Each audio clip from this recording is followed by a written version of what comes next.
Hi guys, it's Miss Parikh, and our new module, is called Mystery of the Bones. And normally, this is where we would look at the skeletal system for humans in our animal unit.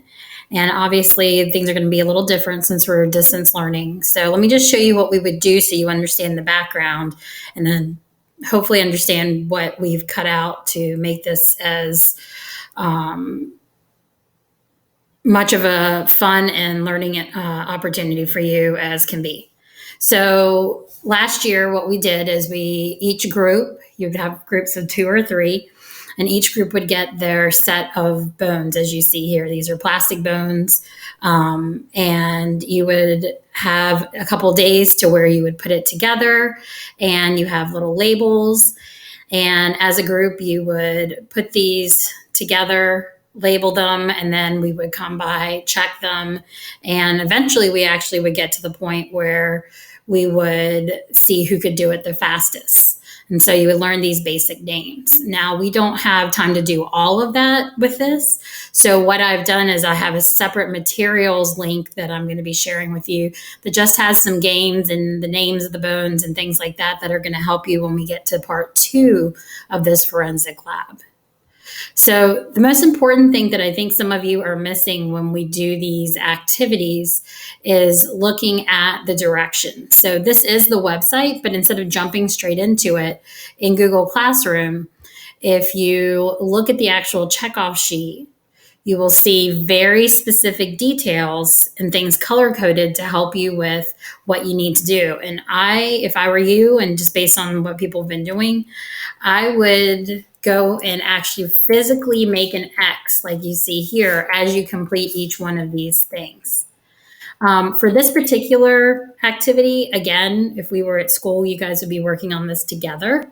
And so I really want to encourage you to work at least 2 to 3, or about 2 to 3 to a group, instead of doing this by yourself. And I'm happy to show you how to set up a Google Meets with your classmates. It doesn't even have to be someone that's in the class period you're in. Just one of my students from any other class is fine as well.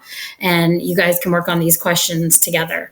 All the links are hyperlinked here, but they're also on the main website, which goes over some background, as well as it has links for how to find the different things that skeletal remains show scientists. So what can they tell by looking at the skull, the teeth, the ribs, the hip bones, and even DNA when they analyze remains of an individual.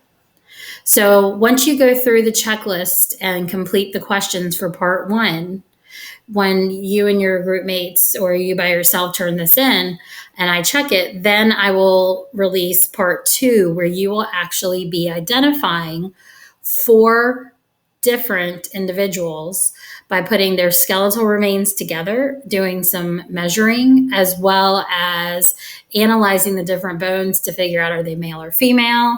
How old are they? Are they older or younger than a certain age based on some characteristics? And also how tall they are based on certain bones and their length.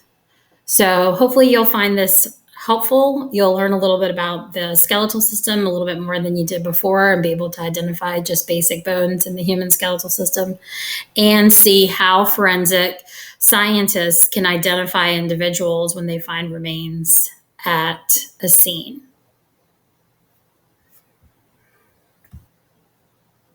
Good luck to you all. And as always, if you need anything, please send me messages. I know a lot of you have reached out. We've had some good chats and communicated via Remind and email. But the video chats have really been helpful even to me, just to see some different people and catch up with you guys. I really miss you and hope everyone's doing well.